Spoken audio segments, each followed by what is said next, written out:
और इस तरह के पढ़े लिखे लोग भी इसमें इन्वॉल्व है, ये हर आदमी जानता है। जो विश्व में आतंक फैलाना चाहता है, विश्व में एक अलग राज्य बनाना चाहता है, विश्व में एक अलग धर्म बनाना चाहता है, तो ऐसे लोगों के साथ विश्व एकता सद्भावना की बात नहीं की जा सकती। सरकार क्या किसी के बस की बात नहीं है। ये चुप करके धर्म परिवर्तन करा रहे हैं, जिहाद करा रहे हैं। RDX जहाँ 300 किलो बरामद हुआ था, वो भी डॉक्टर अकील अहमद। आज 4-5 डॉक्टरों का नाम है, वो केवल मुसलमान है। जिस समय बम ब्लास्ट हुआ उससे पहले कितना RDX पकड़ा गया। मकसद ही वो है कि हमें भारत को खत्म करना है, आतंकवाद फैलाना है। आतंकवादी गतिविधियां जो बढ़ गई देश में, जब देश धर्म के नाम पे बढ़ गया था, इनको रोक लेने की क्या जरूरत थी।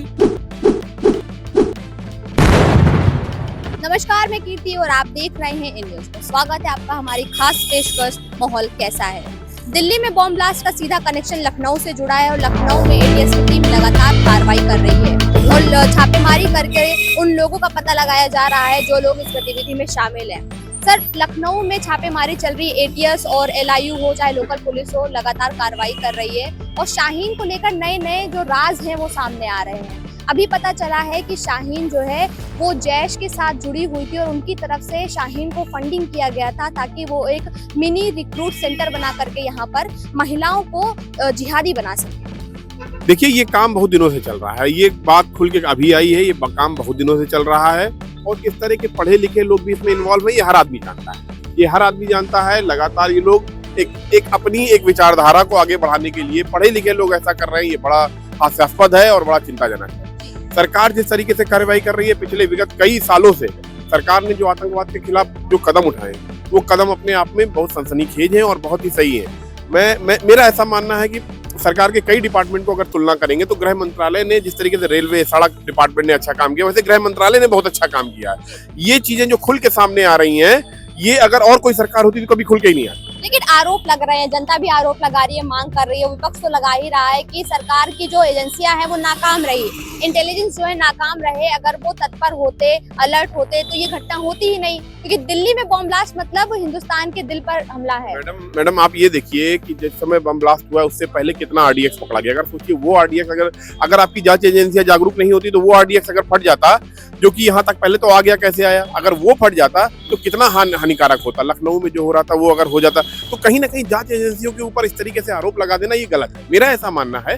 चूक हुई, लेकिन फिर भी जांच एजेंसियों का काम अच्छा था, लगातार सिंक में थे सारे लोग और ये 7 तारीख को होने का इंटेलिजेंस को इनपुट था, इसीलिए उन्होंने इतनी दूर दूर से लोगों को पकड़ के बंद कर लिया था। पहले ही RDX पकड़ लिया गया सारी चीजें। आप ये सोचिए अगर 3000 किलो जो RDX पकड़ा गया, अगर कहीं वो दग जाता तो क्या हाल होता।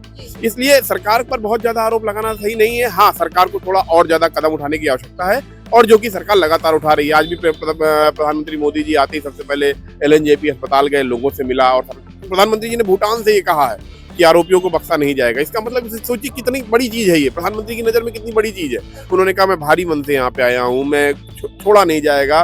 वो एक राष्ट्रीय कार्यक्रम में वहां पर गए थे। तो ये सारी चीजें तो मैं सरकार की बहुत ज्यादा वो नहीं करूंगा। हाँ, सरकार को और ज्यादा सतर्क और सचेत होने की आवश्यकता है।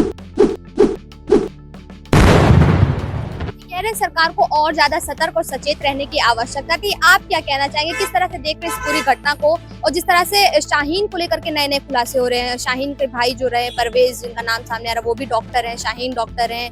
जो उमर जिनकी कार जब ब्लास्ट हुआ तो उनकी डेथ हुई, उमर वो भी डॉक्टर थे। मुंतजिम जिनका नाम सामने आ रहा है वो भी डॉक्टर है। मतलब सभी लोग पढ़े लिखे हैं। देखिए, ऐसा है कि पहले से तमाम धर्म अब बना लिए गए हैं। अब हर धर्मों का अपना अपना कार्य है और अपना अपना समाज है और अपना अपना देश है वो बनाना चाहते हैं। ऐसे में पहली बात तो यह है, जो तमाम धर्म पैदा हो गए हैं इनको समाप्त करने की जरूरत है और जो सबसे पुराना धर्म है सनातन, उसको फिर से स्थापित करने की जरूरत है, क्योंकि धर्म बनाकर देश अलग कर देश राज करना चाहते हैं। ऐसा संभव नहीं है। आज पूरे विश्व के लिए अपराध का पर्याय एक धर्म बना हुआ है, जिसको आप भी जान नहीं, हम भी जान नहीं है। वो खाली भारत के लिए नहीं बना हुआ, पूरे विश्व के लिए अपराध का पर्याय बना हुआ है, आतंक का पर्याय बना हुआ है और विश्व पर हमला करके उस पर राज करना चाहता है। तो ऐसे में जो नए धर्म बन रहे हैं या कार्य कर रहे हैं, देश विरोधी, विश्व विरोधी गतिविधियों में लिप्त हैं, मानवता के खिलाफ हैं, पहली तो बात इनको बंद करनी चाहिए। और दूसरे है, सरकार क्या करेगा। जब ऐसा है कि सरकार कहता है हम सब भाई भाई भाईचारा अपनाइए, वो अपनाइए, ये अपनाइए, और उसके बाद फिर पूरे विश्व में जगह जगह इनके देश जाते चले जा रहे हैं, तो ऐसे में विश्व एकता, सद्भावना, भाईचारा उसके साथ अपनाइए जो अपनाना चाहता है।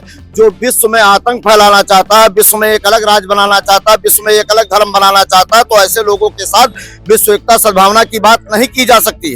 और वो आस्तीन के सांप अगर बन के आपके बगल में बैठे हैं तो आप कब तक अपने आप को बचाएंगी? कह रहे हैं कि वो आस्तीन के सांप बगल में बन के बैठे हैं। लखनऊ में जुड़ रहे हैं सारे तार, उसको लेकर के क्या कुछ कहना है? क्योंकि लखनऊ जो है ये उत्तर प्रदेश की राजधानी है, और अगर लखनऊ में हमला होता है तो उत्तर प्रदेश में हमला होता है, और उत्तर प्रदेश के कई धार्मिक जो बड़े मंदिर हैं उनको भी निशाना था, पूरा निशाना बनाया गया था।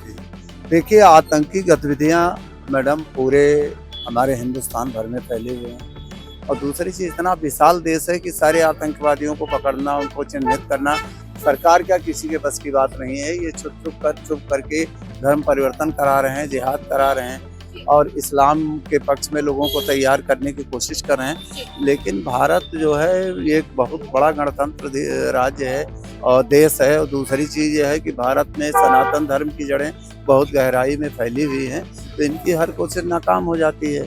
इसमें अब आप सोचिए कि कोई जिहादी, कोई अनपढ़ गंवार हो, 10वां 12वां ग्रेजुएट हो, उसकी बात तो समझ में आती है कि उसका दिमाग में इतना मैच्योर नहीं है धर्म की तरफ इतना। लेकिन जब MBBS MD करने के बाद डॉक्टरों की मानसिकता इस तरह की है, वो देश को विखंडित करें, तो ऐसे लोगों को देश में रहने का अधिकार नहीं।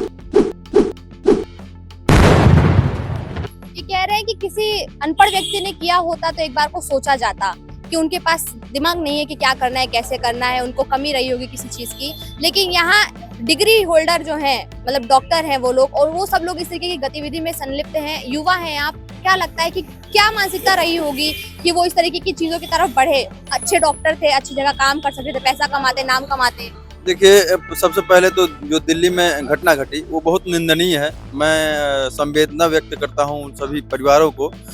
दूसरी चीज, ये जो डॉक्टरों का नाम आ रहा है, पहले जहाँ RDX जहाँ 300 किलो बरामद हुआ था, वो भी डॉक्टर अकील अहमद। आज 4-5 डॉक्टरों का नाम है, वो केवल मुसलमान है। आज शाहीन, यहाँ पे लखनऊ में शाहीन का नाम आ रहा है। तो ये पढ़े लिखे हैं, ये मतलब नहीं है। आतंकियों का कोई जात ना होता है, ना कोई जात होता है, ना पात होता है। दूसरी चीज, इनका मकसद ही वो है कि हमें भारत को खत्म करना है, आतंकवाद फैलाना है। और दूसरी चीज की ये बाहर से नहीं आ रहे हैं। तो इतनी पढ़ाई लिखाई करने की क्या जरूरत थी जब भारत को नुकसान पहुंचाना ही था? तो देखिए, पढ़ाई लिखाई करने का दूसरा मकसद हो गया, आतंक फैलाना दूसरा मकसद हो गया। उनको ट्रेनिंग दी गई है।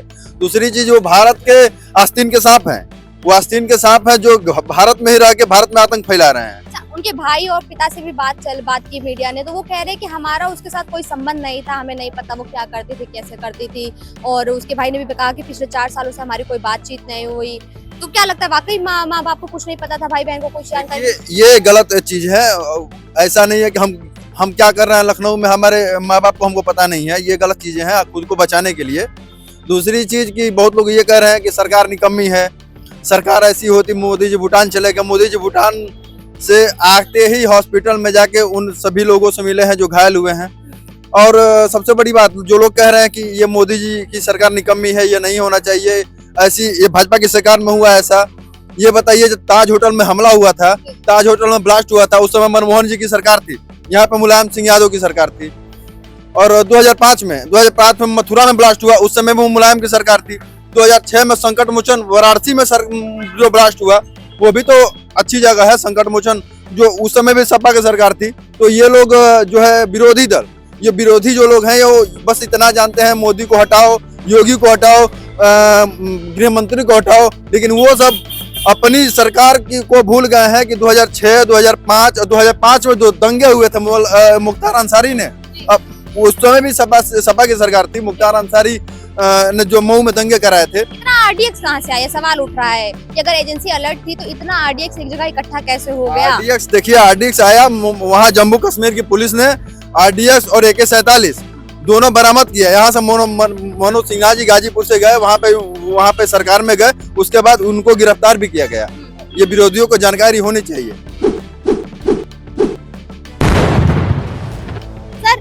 अभी देखा जा रहा है कि शाहीन जो है पहले पुरुषों को, लड़कों को जोड़ा जाता था इन सभी आतंकवादी गतिविधियों में, उनको जिहादी बनाया जाता था। शाहीन का पूरा मकसद था कि महिलाएं जुड़े, लड़कियां जुड़े इसके साथ, और उन्हें जिहादी बनाने के लिए सेंटर बना रही थी जिसका फंडिंग जैश कर रहे हैं। अरे भाई, आजादी के बाद से तमाम मुस्लिम महिलाएं पकड़ी गई हैं। यह कौम ही ऐसी है, इस कौम में सब आतंकवादी हैं। ये कभी देश के बारे में सोचे ही नहीं है। और सेंट्रल की दोनों सरकारें जिम्मेदार रही हैं, पूर्व की और वर्तमान की भी। आतंकवादी गतिविधियां जो बढ़ गई देश में, जब देश धर्म के नाम पे बंट गया था, इनको रोक लेने की क्या जरूरत थी? अगर आप रोक लिए हो तो आपको भोगना पड़ेगा। दूसरी बात, अटल बिहारी वाजपेयी की गवर्नमेंट थी, माननीय प्रधानमंत्री जी ने पाकिस्तान में हाथ बढ़ाया, संवेदना व्यक्त की और लाहौर बस यात्रा चलाई और ट्रेन यात्रा चलाई। इतने आतंकवादी देश में भर बैठे, वो खत्म होने का नाम ही नहीं ले रहे। ये दोनों सरकारें जिम्मेदार हैं। तो अब क्या करना चाहिए आपके हिसाब से? आम जनता क्या चाहती है, क्या होना चाहिए कदम? देखिए, मैं खुद एक पार्टी का प्रेसिडेंट हूँ, भारत नमन पार्टी का।